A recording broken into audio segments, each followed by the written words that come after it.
years or so. Yeah, Or maybe more. or more.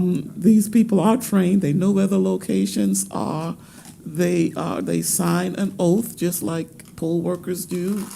And, you know, the other route, I'm not saying that we can't go there, but that would involve our procurement process Purchasing because that would office, have to go through a Human contract. resources. And so, elections are so sporadic that I don't know how to do it that way. But if that's the board wishes, we can look into it, but I know it's gonna cost us a whole lot more. And again, it have to go through a process. We trust the folks that we are using now. They are trained, they understand what they are doing, they understand. And I think the incident that happened was isolated that you're talking about over Sea Pines. at Sea Pines, where the lady who was receiving the equipment was new, and she didn't know that it needed to be secured, and the room that the drivers normally drop it off in was in use. She made a commitment that she would put it in the office, and she went home and forgot to put it in the office. And then once it finally got in the office, we couldn't get in the office to get it out. So, you know, it was one of those things. And I think, again, that was an isolated incident. But we have a rule is we try to get our equipment behind 2 locks, the entry lock to the facility and a closet if possible. And that's what we attempt to do. All facilities, that's not possible. So, but we try to put it out of sight from anyone else if there are not a closet available to store them in once it's dropped off. Okay. So as you know, elections are under a lot of public scrutiny. So I understand what you've just said about the practices that we have.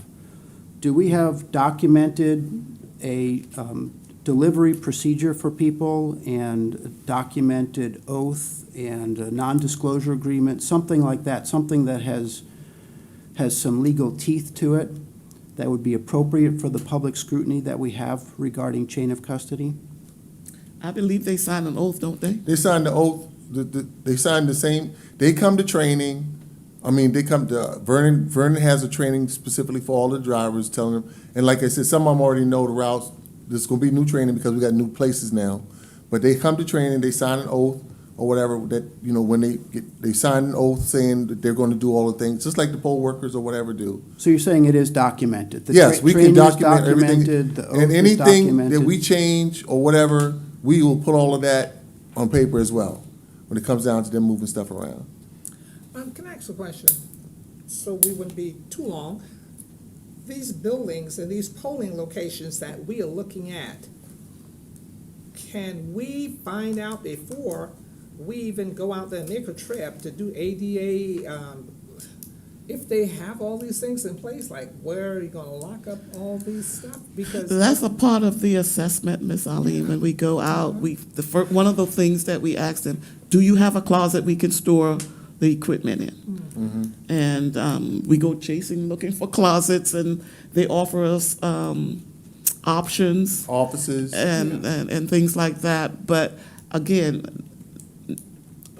there are facilities that we use that may not have that. Matter of fact, one of the ones that we just looked at, Golf and red. the only option we had was to put it in the kitchen Behind the counter, Where it's not out of visible. sight, because there was only one door. There was no closet. And I'm not calling the name because I don't want people to yeah, I'm just pray saying, on it. you know. Because other than that, we're gonna always have an issue that something wasn't stored properly when it comes to the equipment, you know? And maybe we Again, could but you eliminate know, it. the outside door is locked, and most of those places have, not most, but some of those places do have security. And the only way you're gonna get in there if security lets you in. Right. Unless, of course, if somebody break in, which security would come running. So, but I wish everything in the election would be perfect, and when we are working with other entities, like I said earlier, some of these folks are bending over backward to accommodate our needs and our requests. And unfortunately, we just don't have a whole lot of control of how facilities are built, maintained, and we just do the best we can with what we have. That's all I can. Can I just add one little tidbit? One of the items on the checklist for the polling location evaluation is, does this facility have a security system? And I think that the ones that we select do have security systems. Is that correct? Most of them do. Okay, so I think that would kind of take care of the storage. But you have to remember, a security system is just like anything else. It's as secure as it can be. It does not prohibit anybody from coming in. Of course, the alarm would go off, and that would probably scare them or frighten them. But, like I said, we try to do what we can to make sure every piece of equipment is secure. And we have to trust the people that we are working with. Okay, so in summary, this item was about equipment delivery, and I understand that the facilities may be out of our control, but within our control is the ability to train, have an oath signed by the delivery people, have a checklist that does things like record who received the equipment and where it was, and we can document all of those things. That's within our control, to document the chain of custody. Yes, sir. And you're saying that we do all of that, Yes, sir. and it's all documented? Yes, sir. Okay, that's great.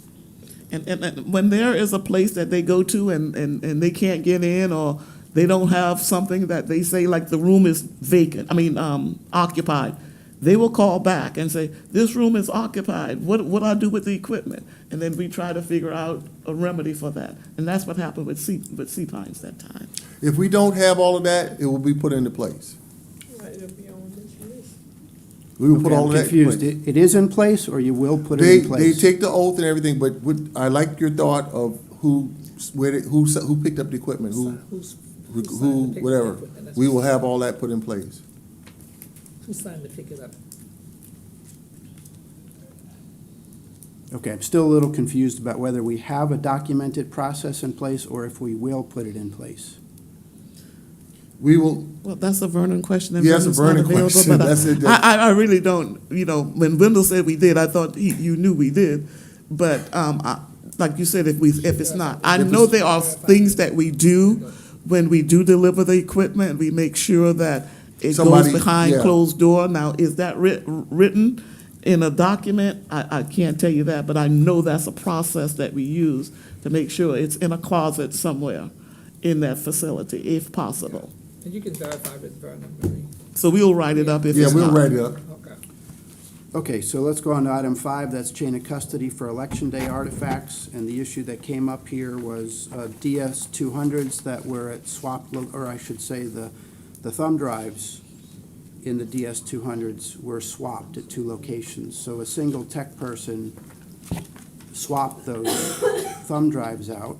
And the comment is that just like when we are assisting a voter at a VMD, we have to have 2 poll managers present. It seems that a good practice would be to have 2-person teams that are moving any election artifact from one location to another. Should have happened. Okay. Location. The techs are trained to do specifically that. A lot of, that's what they're in class, all their stuff is documented. And that would be considered an incident report. For something like that, they would have to fill out an incident report form. The clerks call us, tell us what the issue is. We call the tech. And we tell the tech, hey, so-and-so y'all got the wrong thumb drive. The tech say, okay, fine, I will go and switch it out. I think, and Ms. Caree can correct me, if what you're asking is hindering the process going forward in an efficient way by waiting for 2 people to come to do it, to carry that thumb drive from one precinct to the other, when that tech can go pick it up, take it over, switch them out, and keep on with, because you're holding up the DS, what is it? You're holding up the scanner. And then we're making more emergency ballots now because the scanner's not working right now. So for efficiency of the process, there's nothing, I mean, I'm not sure what you're expecting that tech to try to do between one precinct to the next, because those are secured, encrypted thumb drives, and nothing can be put on them, or it cannot be broken or whatever, other than the software and the firmware that's involved with it, as far as the scanner is concerned and as far as how it was programmed. But we're trying to get the right thing at the right place in an efficient, timely manner with people that we have vetted and trust to do the job. So I think the issue now comes at what is what avenue are we trying to meet more than anything? I don't think that there's any integrity of equipment loss. Also, like I said, the tech is person that is signed on everything to do the job and to do specifically that. And we don't want to hold up people voting because they're going to say, why can't I put my ballot in the scanner? We have to wait. And to get another person to go with that tech, meet him there and do this, we're just holding up the process. Okay, so I understand that one tech doing that work is more practical and more expedient. Right. I understand that. We have to balance that with public perception and the actual security of moving an election artifact. But that's the point. What's their perception? Well, why can't I put my ballot in the scanner? Why do I have to put it down here? Well, we got to wait for somebody else to meet this other tech so they can come and bring the cart and switch it out. I mean, we're talking, and that's not a common occurrence. This is, once again, those things that happen hit or miss. And it happens. We're dealing with people. But it's not a thing of personally, this is my take from being around the two guys that work with me and doing this kind of work and meeting and knowing all the technicians that do this kind of work. I don't think that the trade-off in efficiency and scrutiny or whatever, I think people are more like, oh, they're taking care of it. I see them taking care of it. The guy came and switched it out, and this is why. Okay, what's next? Okay, the next item is item 1.6, another chain of custody issue. This is post-election artifacts. This is also possession by a single person of artifacts, the ballot bin, thumb drives, and other post artifacts in the sole possession of the poll clerk. And here again, that's the board member. The board member needs to make sure that their polling locations and those clerks know what their jobs are. And if they're not doing it, then they do not need to be clerks. If you got a lead clerk and you got two more clerks in that location, one of those clerks need to go with that lead clerk. And that's what I say to mine. So everybody should be saying the same thing. Are Because you it's a talking about custody riding issue. in the same vehicle? No, I'm just saying following. Okay. You're following. And if you're having somebody going there by themselves, then we as board members, we need to make sure that we are saying to that lead clerk, you know, this is your last chance to be doing this. You've got to have a second person. And all of the clerks need to know that from the start, that one of them got to go with the lead clerk. What is the, when I read this, I'm trying to figure out what specifically are you saying that is not being done that probably should be done? Are you saying that, like, for instance, if it's a single location, you're saying two people should be with that clerk when they bring that ballot box in, and because as far as what they're supposed to do, it is outlined to them when they're trained, it's outlined to them on what goes where. You bring this inside, you go pull up, bring this inside, the guys will take this off the truck. I mean, all of that is outlined for them. So I'm trying to figure out, what are you saying in this particular situation that should be done that's not being done, or could be done better? We're trying to figure that out. I'm trying to figure that out. Are you saying it should always be two people carrying the stuff back? Is that what you mean, or? I don't think we're proposing a specific solution to this. Okay, There's a public perception issue, and it could be conspiracy theorists who say, well, there's a poll clerk who's driving a bin of ballots and a thumb drive, And some bad guy could add ballots to that bin or could modify the thumb drive. I know practically speaking that the security is there on the thumb drive in the ballot box. So this is maybe more of a public perception issue. How would the public know exactly what's transpiring when the polls are closed? If the public knows what's transpiring after the polls are closed and they can be that detailed, then that means we have some type of inside job going on. Because they should not be on the outside. I've already voted. I know I saw my vote got cast. I am happy, okay? Now, everybody have a job to do. So for those locations, may have only just a clerk, and if they have a poll worker, if the board feels as though that maybe a poll worker should go with them, I've always went, when I wasn't even a clerk, I went with them because my clerk said, you know, who would like to go with me? And I went with them. But I don't think we should be thinking about these theorists, because how would they know what's going on and who is going to take the bins? Has If anybody they know voiced all of that, then we concern? got a big problem. I mean, that's just me saying.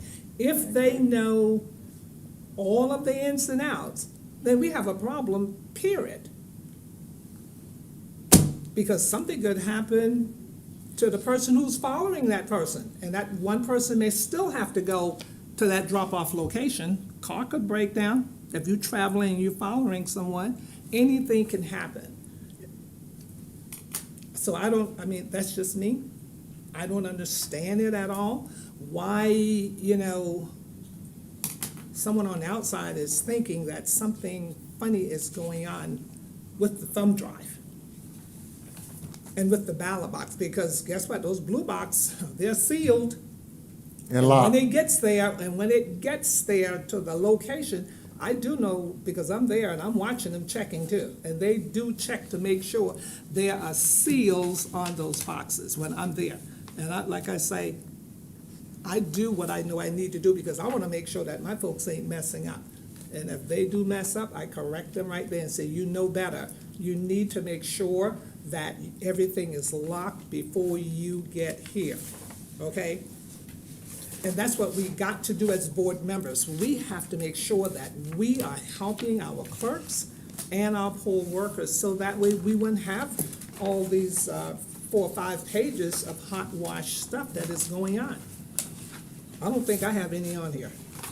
I don't think so. I don't know, I might. But that's what we got to do. We have to do a better job. Okay, why And don't I'm done. why don't we move on to item 2.1? This issue is poll workers who cancel or are no-shows. And we've guesstimated that there's a 10 to 20% dropout rate the 2 weeks before elections.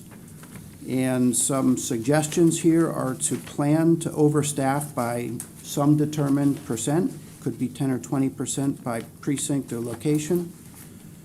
And secondly, I think this is Ms. Johnson's suggestion, have a list of flexible or floater workers who are willing to change their locations on short notice.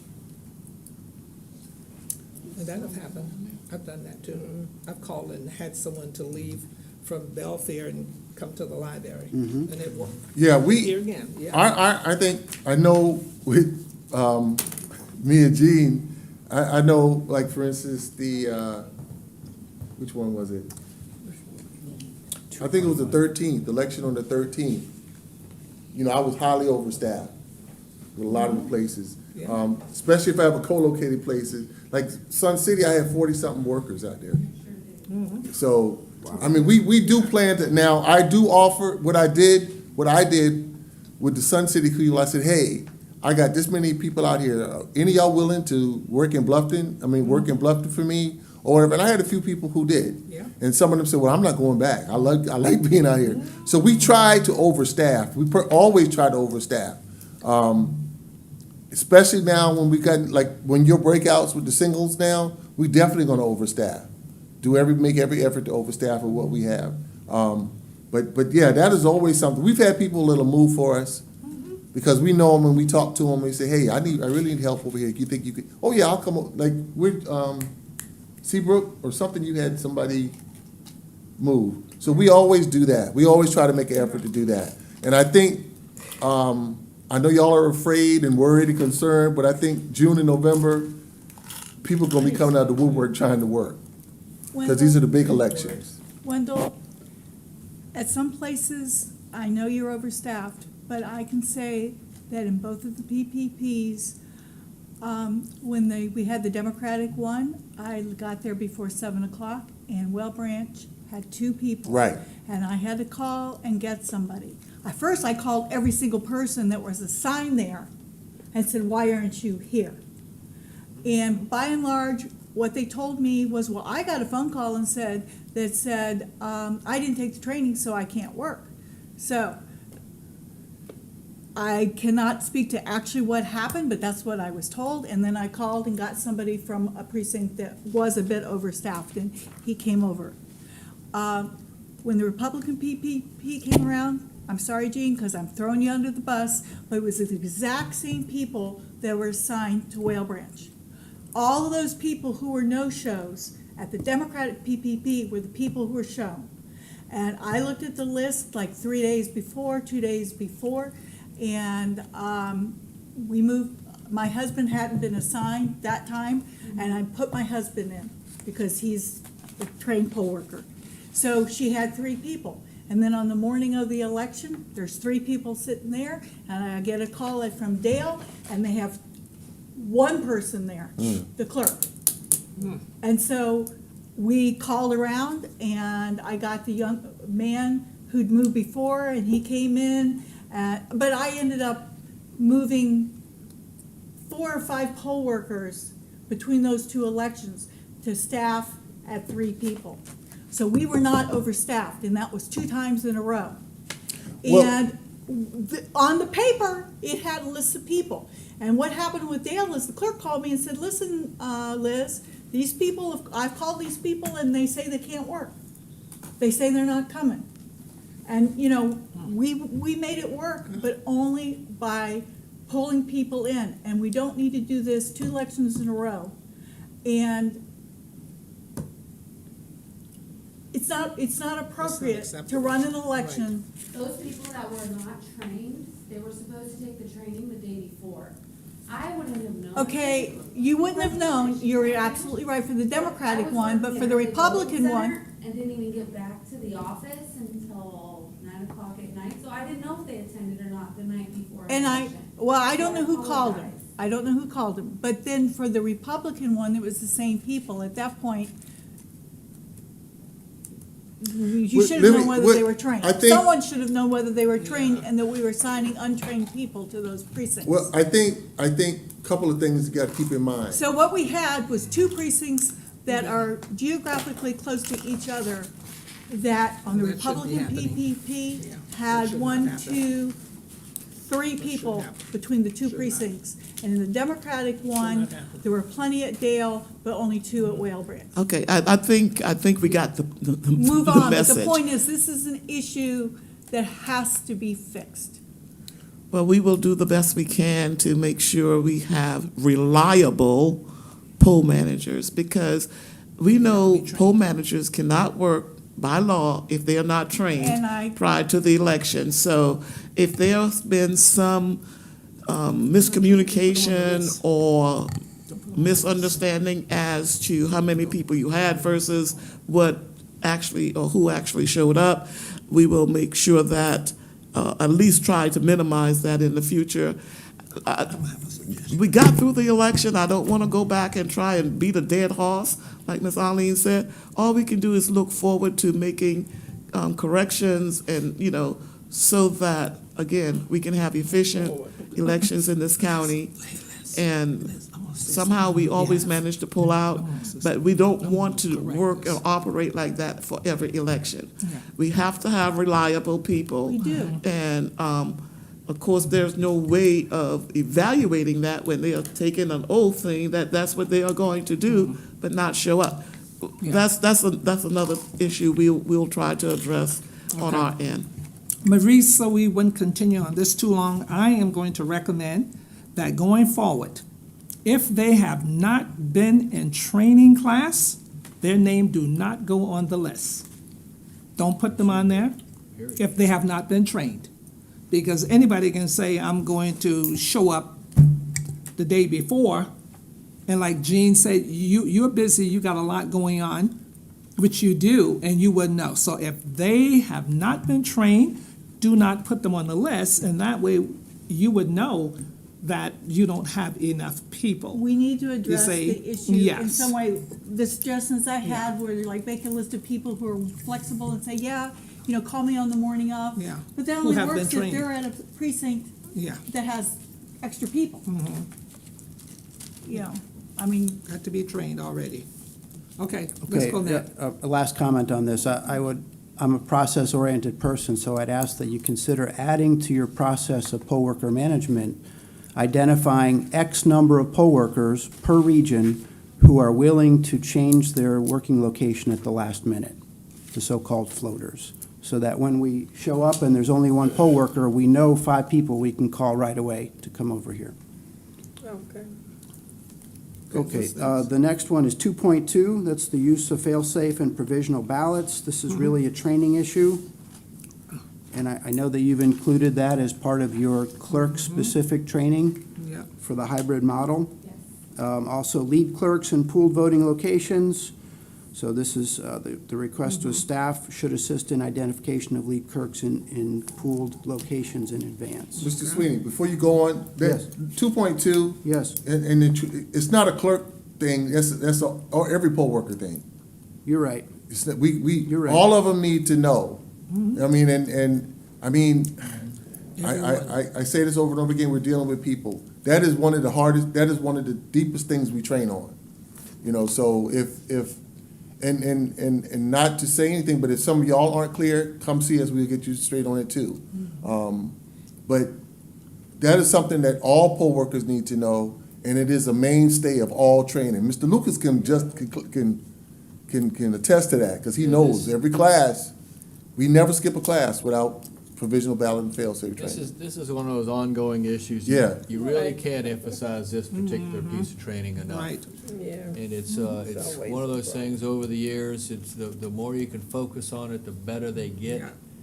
And it can only help, it can only help to emphasize this, it's just one of those ongoing issues. Yeah. Yeah. We do the best we can, hope they understand it, and if they don't, we hope they come forward and ask. Right. Okay. Okay, item 2.4, assistance at the polls. These comments were from Elizabeth and James. I think the recommendation is to reinforce during poll worker training what assistance looks like, so that poll workers know what type of assistance they should be providing. And assistance for wheelchair-bound voters when scanner is out of reach. I'm not sure what the details are for that one. If you all have attended any of our training, which I know you have, we stress this as well. Yes. Again, it's just a matter of people following instructions. Actually, assistance should only be given to folks who are, Requested. who request it. We shouldn't Right. offer it. And assistance should only be given to people who have a problem reading and what's the other thing? Right. Reading and writing, Disability. or have a physical disability. Inaccessibility. It's pretty much limited to that. Other than that, folks should be voting on their own. And if they are requiring assistance, 2 people should be involved in that. And I think that's well to make covered. sure that they require it, you cannot say, do you need help? That is not the Right. statement. The Right. statement is assistance is available if you need it. That's the statement, and that's how we train Right. the poll workers. Assistance is available if you need it. Even if you see somebody that looks infirm coming in, you cannot just offer help. And for as the scanner, I know for a fact that even during early voting, the scanners, we have some of the scanners that are lower than the others, and we've had people in wheelchair, and guess what? That's where we would direct them to go, not to the first one that is available. You got to be paying attention of what's in the precinct. Okay, and then that voter was able to go right up to that scanner in her wheelchair without any problem and vote. But if we're not paying attention and we just go in, putting them on a machine, then guess what? Yeah, they're gonna have problem. You mean Okay, you mean I- BMD? I mean, the DMV. Okay, Yeah. I think we're all on the Scan. same page here. okay. The comment really was just reinforced during poll worker training. That was the request. I think we're all on the same page. Yes, yeah. 2.5, hands-on poll clerk training. So a couple of requests for hands-on training for new clerks and also clerks who have taken a long gap in elections. So this is just a suggestion for training. Okay. Add to the suggestions that board members also be proficient in what is required of the clerks. Because again, you are the first defense out there in the field on election day. And if clerks need assistance, or any of the precincts need assistance, you are there. And if issues are coming up, and please know that there is a lifeline in our office, even if you don't understand, or if you're not sure of a process, and a clerk is not sure of a process, let's work through it together. Let's not just assume that they should know something. We train everybody on everything, but are you always going to remember everything? And if you have a question, call before making a mistake. We are there. Okay. But board members, if you have some understanding of the processes, I think that would help a lot. Okay, Okay. thank you. 2.6, returning election artifacts and documents. So the request is to reinforce training about what goes into the various containers and make sure that the lists of items on the containers are consistent with lists in paperwork. So That was done. that was done. That was done, yeah. Great. And the suggestion was also to eliminate duplicated information so that there's no chance of conflict. Yes. Yes. That too, Excuse me, just a side note, we only have the room till 5. 5? Okay. I wanna be home by then. That's that traffic. Come on. are you implying that Traffic. we might push for time? Yeah. Yeah, that 2.6, that's, that goes 2.6. back to make sure that the poll workers, especially clerks, are using those checklists, because if they follow those, it shouldn't be an issue. That's for So sure. we just need to continue to reinforce use of the checklists as much as we can while we're out there visiting Right. polls and asking them, Yeah. like what you mentioned. It would really take a load off the staff. if we That's did right. that. Absolutely. Okay, next, priority number 1 item is 3.1, EPBs not synchronized. This occurred in the November and the PPPs as well. In some cases, EPBs at one location did not synchronize, took a long time to synchronize, or had icons that didn't turn green.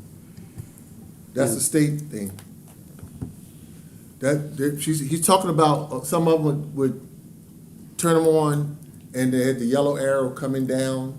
That means it was downloading, and that was an issue that was going on with the state. The state was aware of that. A lot of things with EPBs in those situations are state issues.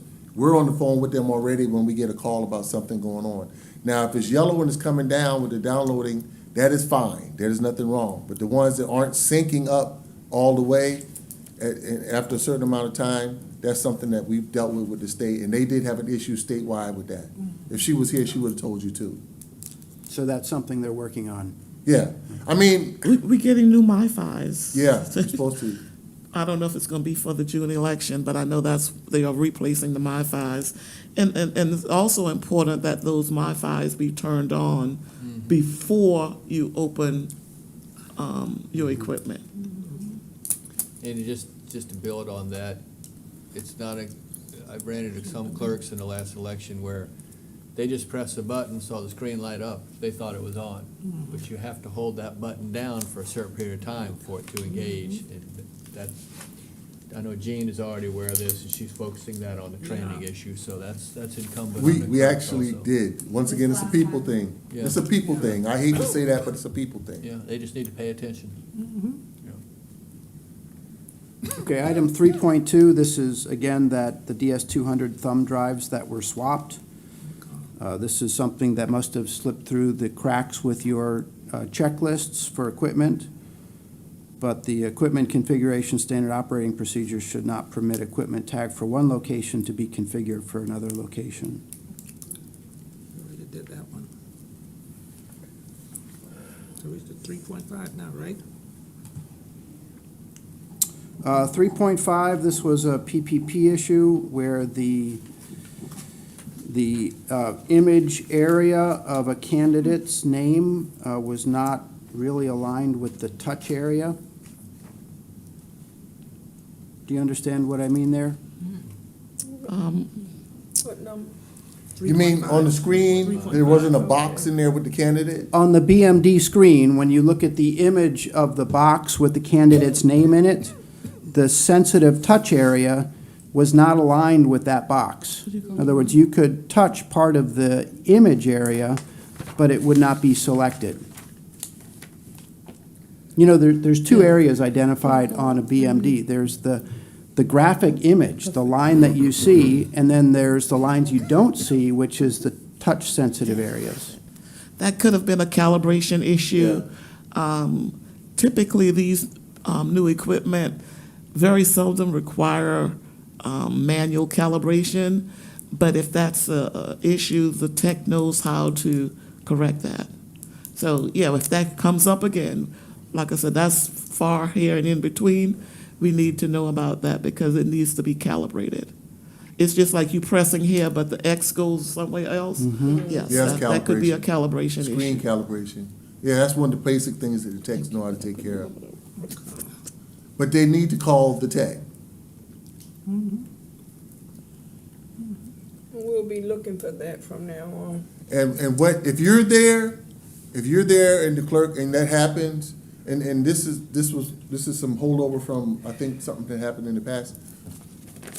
We tell the clerk, you know, to take that machine offline until the tech gets there to work on it. So we won't have any more issues on that machine.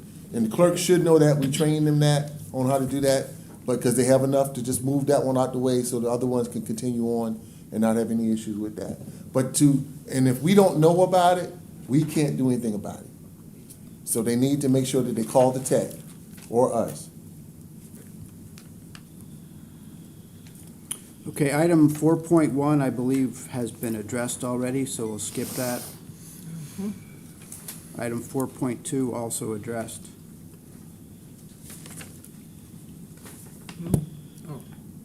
Okay, so that concludes the priority one items on this list. I believe the priority 2 and 3 items you'll be addressing by staff. And if you could give the board a brief summary of the steps taken to address these, that would be appreciated. Yes, sir. Thank you, ma'am. Thank you. Ooh, my eyes, I gotta put some more drops in this. All right. Can I get a motion to adjourn the workshop meeting? Motion made? All right. Second. All in favor, aye. Aye. All right, meeting adjourned, workshop meeting adjourned at 4:10 PM. Everybody have a happy Easter, be safe.